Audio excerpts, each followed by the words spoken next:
Were you like me and left this setting off this whole time? Well, take heed, because once you start using it, you might become an addict. So, I obviously love the crap out of my Steam Deck, and I've been playing pretty much all my games on it through remote play.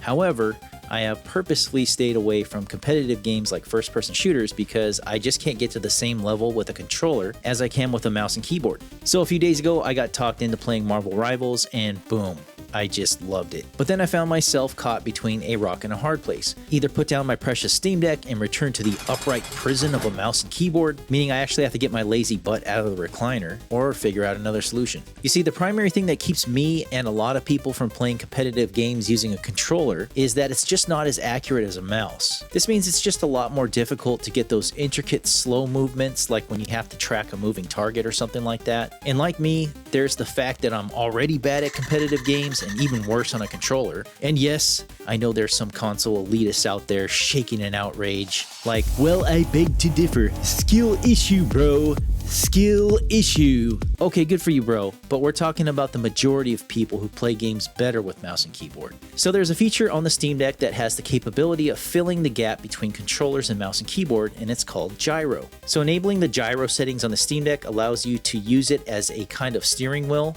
or more appropriately a yoke, to control the more intricate movements in your games. Initially, I was pretty skeptical of the Steam Deck's gyro capabilities and its ability to be accurate when aiming, but after testing it out over a couple days and adjusting a bunch of the settings, I can attest that gyro is a game changer for me. Now, I'm not saying that gyro would ever replace a mouse and keyboard on a competitive level, but personally, in my experience, it makes playing a competitive game using a controller setup a lot more tolerable. And one surprising thing I found is it actually makes the games a lot more immersive. It's almost like a VR experience. But I can tell you right off the bat, this takes a lot of practice, and I'm still going down that road right now. So if you're still not clear on what gyro is, it's easier to just show you than explain it. So here's a quick demo of what gyro does. As you can see, pointing the Steam Deck in different directions actually moves your sight position around just like a mouse would. The experience of this is really similar to using a turret. So as of now, after only a few days of testing, I have found two pretty good ways to set up your gyro for competitive games that need those slow and accurate movements. Now I'll give you a brief rundown of both setups, and you can just fast forward to the one you think might be interesting, or you can watch both and decide for yourself. So the first setup is the always on setup. This means whenever either of your thumbs is on a thumbstick,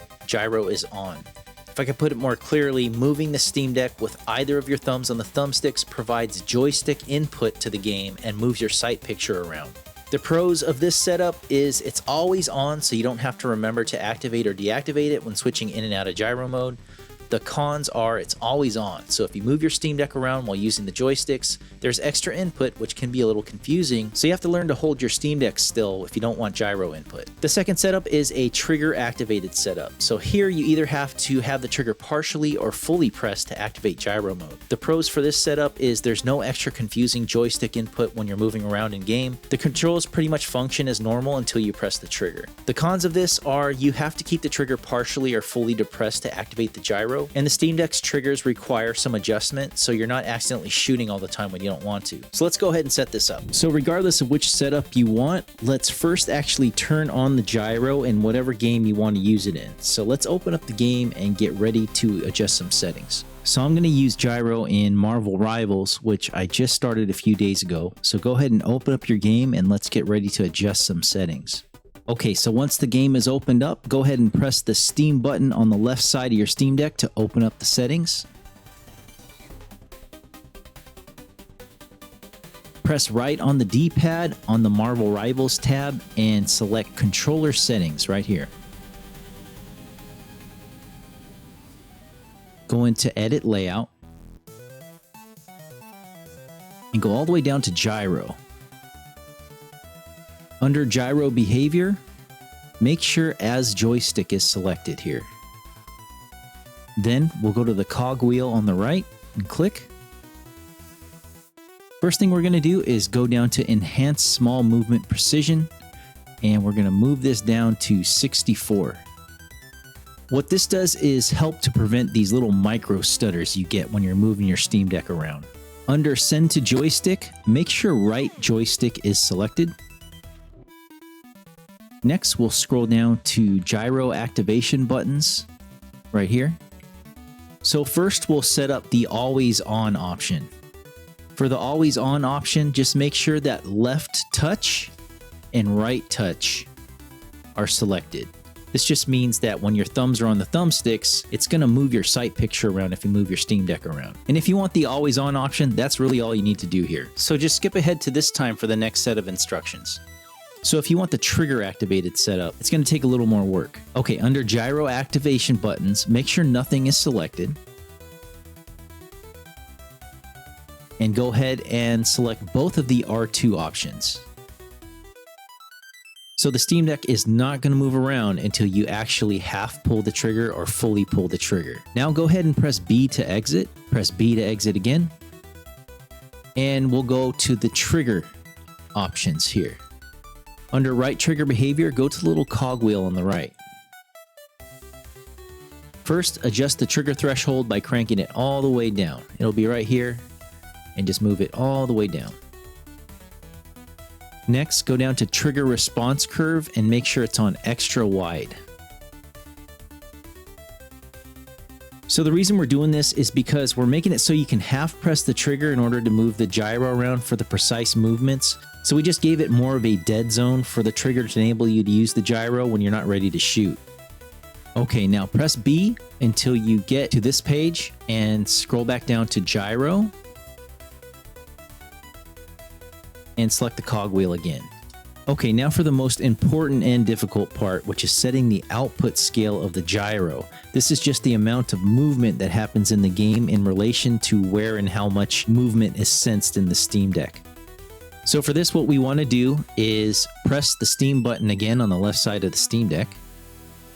And go ahead and go into the game, and hopefully the game that you're playing has a firing range or somewhere you can practice without having any opponents nearby.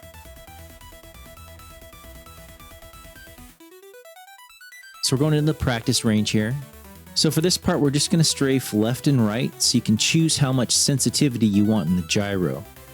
Ideally, you want to be able to strafe left and right while keeping the reticle on your target. So this is going to vary from game to game, so just practice this by strafing left and right and seeing if you can keep on target and adjust the gyro output slider left and right, with left being less input and right being more input. Don't forget to also practice jumping and aiming downward too. So for Marvel Rivals, I found that 180 is the best spot for me personally. And lastly, and this is optional, I prefer to have haptics activated. So what haptics does is it lets you know by providing a very slight vibration through your Steam Deck that the gyro is actually working. So when gyro's not being used or not being activated, you won't feel anything. But when you do move the Steam Deck and it's sensing that gyro input, it's going to provide a little bit of vibration so you can feel it. I really like this because I'd like to know when gyro's actually going off and when it's not, but this is totally personal preference. You don't have to use it. The last step is to just calibrate the gyro, but the Steam Deck does that automatically anyway. You just have to lay it on a flat surface. And that's about it. Your gyro should be set up now. The only thing left is to practice a lot. Don't give up on it. Honestly, it took me a good day and a half of intense playing to get comfortable with it, and I'm still learning how to use it. And sorry for the shameless promotion, but I do stream Steam Deck gameplay, and you can watch me continue to learn gyro if you want. Stop by and say hi. But other than that, you guys survived another one. All Steam Deck Marvel Rivals team? Huh? Anyone? Discord's below or hit me up on YouTube or Twitch. We'll see you later.